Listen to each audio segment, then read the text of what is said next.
Salam alaikum wa rahmatullahi wa barakatuh. Ici, nous sommes en direct à la résidence de notre grand chef, le cheikh Youssouf Samassi de Diopé. Nous sommes à sa résidence après la prière de l'aube, la prière de 5 heures. La famille se réunit pour se faire des bénédictions. Le cheikh a déjà des bénédictions pour la famille et l'humanité tout entière, tous les musulmans. Aujourd'hui, c'est le lundi, nous sommes le lundi, le cheikh Youssouf Samassi, après la prière de l'aube, pour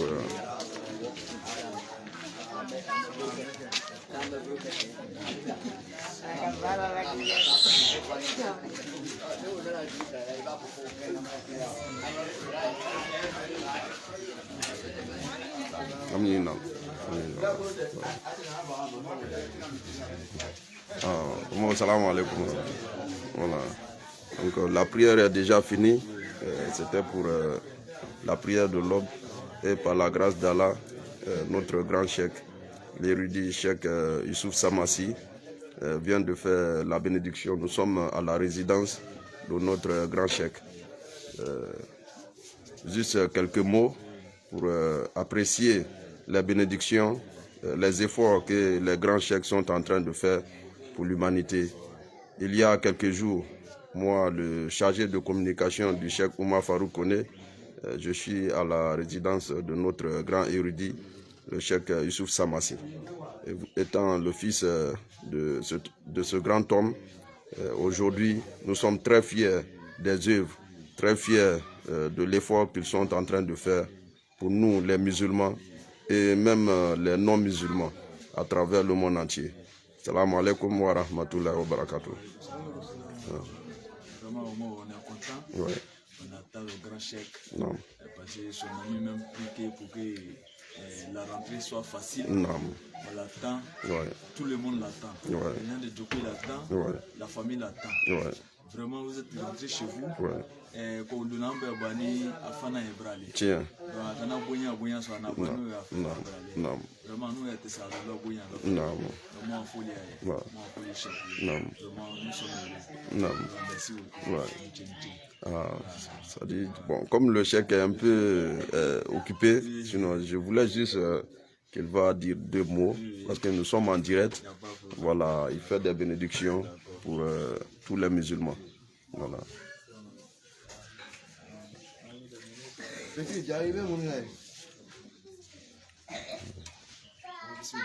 Ah, mais c'est non.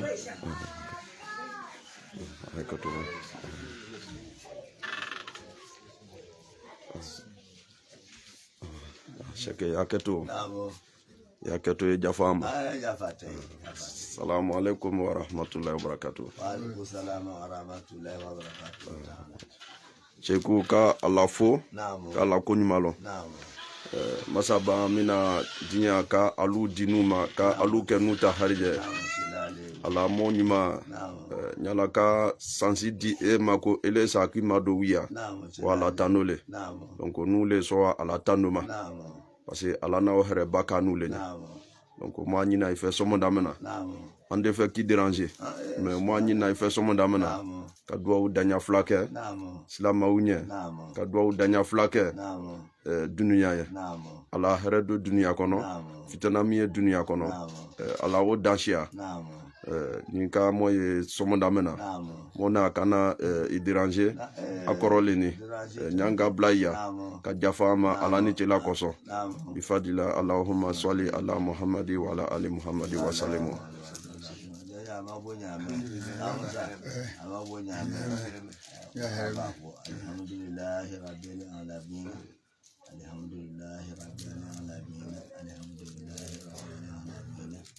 اللهم صل على محمد وعلى ال محمد وسلم على محمد وعلى ال محمد وسلم على سيدنا ونبينا ومولانا محمد وعلى ال محمد وسلم الحمد لله رب العالمين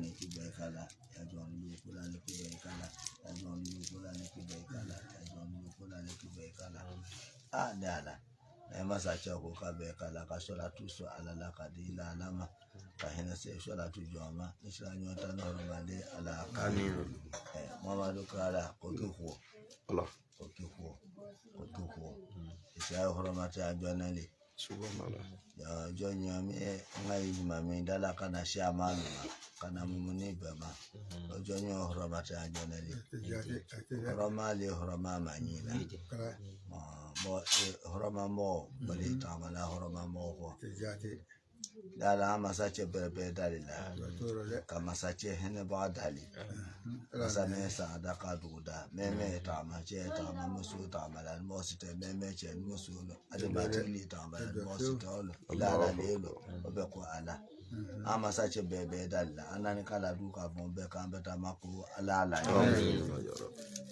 amasache hene ba dalalo da bombe duka annan ala anu duka bon beta mako ala amasache bebe dalla na hene ninyale azini dugu minga da bombe no dugu juko anani kala lu kan beta mako ala amasache bebe dalla na hene ninyale ani ala dugu minga da bombe no jilo ji ponya dugu nyaka da bon jilo dalla amasache dalla ka hene ana ka hene duka bonla ka hene duka bonla da bon mi ji lo ka hina ru ni ko fon la ni chira ta no ma de ala amasa che da la na hina lo ngo da bon mi no sa ni du wo che anan ka la lu ka mbeta hamyo ala no amasa che bebe da la na hina ni yani da bon mi no sa bra ru ngalo anan ka la lu ka mbeta hamyo ala no amasa che da la lo frafina be dala ambeta hamyo ala no amasa che dala fragwela be ambeta hamyo ala no dala amasa che dala no ko janga lukunda su ena dunyaka ala manu mo ajwala le ala no mota kine ala bosha na ala madanya ne ala madando adi ala da bombe bo menga foko malala chila maboda bungwe no ni damadinde chila bone adamadande bo adamadande shema hene ado bi katimi ala da da da dunyaka dimi adi ala katimi kasi adamadinde bo ala magboda menye kasi adamadinde alaji abini adamadin da fún beli bon adamadin don agbo alagbo adamadin ye mi go so mo mi ga fo ni ma fo ko lo mai ko alagbo adamadin ye alaye da bon mi lo da dan lu ko wa an wuli ju no chiana bai ni wa he da lo chian bon ele banda jone da alale da lika masachi he la lo chian ijo na ko idida ma le ko ni ala masachi bebe dali ado ya fani ejo obema ala ya fani ejo obema atamwenela tamwenela jongo ala tamwenela jongo aka ajuta ka di jonyi ma mena jonyi ma e ka mo fun gba ni gbazali ka je mi yesi anu le kavi anu na ka mo du kala jaturama ya la ni sheku maru jaturama ameta mako ala mo ye be malukan ka sheku marukan ala koso chila koso amakan flanga fa yabuma kambe makola nyani rasuta no ramale amasa cheda lalo anje da bon minuto ofo anu na da bon kiringiri na ma be chatrama ka anya shoya ka jama anya shoya ka fra fina anya shoya ka fra gbala anya shoya janga lokunda edu nyaka ka gbe ka boanga dunya da mu be mashwa dunya da mu ta dunya ko ya ne me da mashwa le dunya da mu be mashwa ma bi da mu ne ka isu koju no so da mu ni ka be ka koju moto da mu ni ki so mashwa ko la da mu ni kibla koju islam bo mi go bo da mu ni ka be ka koju na ko da mu da le be ti bola imi ni ka ji gon aye ke koju ni ka bi na je o ada mu da le be si ka ki bo kelo ni ka ji ko koju ni ala dunya da mu le bebe mashwali amaswa fa ala ana kuruna me na jamalo kuruna ala ebola le jamuno ita bla bla jalo ala janga lumi ena jama kono ko jabeti ebola le jamuno ita bla bla jalo ala janga lumi ena jama kono ko sida ebola le jamuno ita bla bla jalo ala ijenyingela janga lumi ena jama kono ko tasho ebola le jamuno ita bla bla jalo ala ijenyingela janga lumi ena jama kono ko cancer dala ibola janga lo jugulu le jamuno ita bla bla jalo dala ni la ka kanye na fali braka ala adu anye jwa udu lere mina anu na lere ja trauma jo ka fone o lere la anye jwa udu la mima anu na la ja trauma jo ndi ala la braka ja trauma ka jwa ujabi dama ne la bunya ta no ramale ala ka mo me fa ku jwa ukenye ojú àwùjọ ọdọ lele ẹni ilé tẹjú àwùjọ náà ilé tẹfà kúkú àwùjọ yẹn ṣáà máa rí yẹ báyìí jọjọ ẹjọ àwùsọ ọbẹbẹ ẹjọ àwùsọ ilé tẹ àhọrọ máa lọ àná ẹyẹ sẹ àhọrọ máa lọ kàmẹ má kó lanya iṣẹ àhọrọ máa lé àlàkà àmìnàgbọ mi yẹ kàtà kẹ ilé ẹgùlà ìṣèkùnfà àmọyẹ o ìtẹsọkùnfà àmọyẹ o atani kala yabonongo ka kala juriaka kala fabone babonka dala kambela jen la nyen rasuta loro male ala kajwa ukifa boye ifa kwa alabu ala sabati itula bujalo ifa ilala ni kambu kananga wasubani kananga boda nyati menine kabu ka sabati ijwa ukango kananga wasubani be kupale to hoka Allah kupa le to hoka ne to kana shayeka momodo to le be shana tonya to ka je mafasa ko setia fitini di bla to ti ko de pribre ba di bla ko ka ko me to le ye lo bonya to hoka ile ni setia masilela aya si de onlula ne masilela si musolula ne masilela si so mola ku kesa lo ku kesa mo ni dali kesa jo ile jo baidi ni kata ba mo lu ma ku kesa mo ni dali o mo lu ba ku kesa ko ni bla kuso ya famu ya shayan ko do levi onko ka ko do levi me do ye ko ta ba mo lu ba onko ku mana lo kaga de ko meta fa kesa ni ala ka sutra pra uju bema ala ka nga yira lo mali ni ki yira lo la fisha ni lo joni le iligbo alo iye maka fa ala joni enale ni ka ya ala la ko joni le ala ka ka lo ika dali henela ni ala ka ni ala jo ujabi ala da ni ala ka Muhammadu nyemezo ka ki ajo awule ole ka kesha ma be ajo awule ole amata ado ala aya haketu ala dunya lanya ala bi amalanya ala sutra dunya ala sutra kiyama ka fa ali be saba ma ali ke saba tilo yo balewi ala be saba ma ala be saba tilo e ka be saba ma ki ke saba tilo mo mini ala mini kuna ja ile ni lo mo ya ka ki ala be saba ma ala be saba tilo ala ka ka na fali braka ala sallallahu alaihi wasallam barika nche amina barika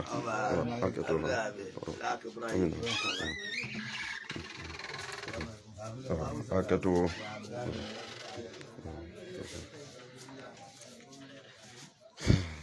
voilà.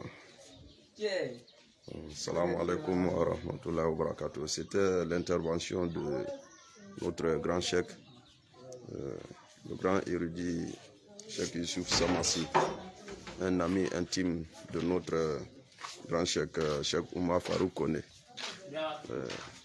Il y a quelques jours, je suis à la résidence de notre cheikh, le cheikh Youssouf Samassi. Il a fait des bénédictions pour les fidèles musulmans et même des non-musulmans. Aujourd'hui est un grand jour. Nous avons procédé par des séances de prière,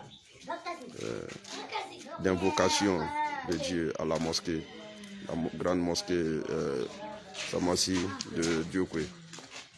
Aujourd'hui, il a fait des prières, des bénédictions pour notre grand érudit, le cheikh Oumar Farouk Koné. Voilà, ici c'est la grande mosquée de notre cheikh, le cheikh Youssouf Samassi,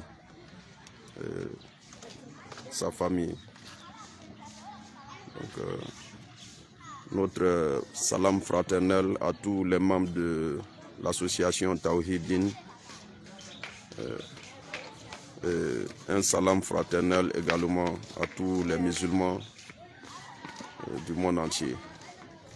Salam alaikum wa rahmatullahi wa barakatuh. Et nous souhaitons également un prompt rétablissement à l'époux de la grande sœur de notre cheikh Adja Matata du côté de Ma.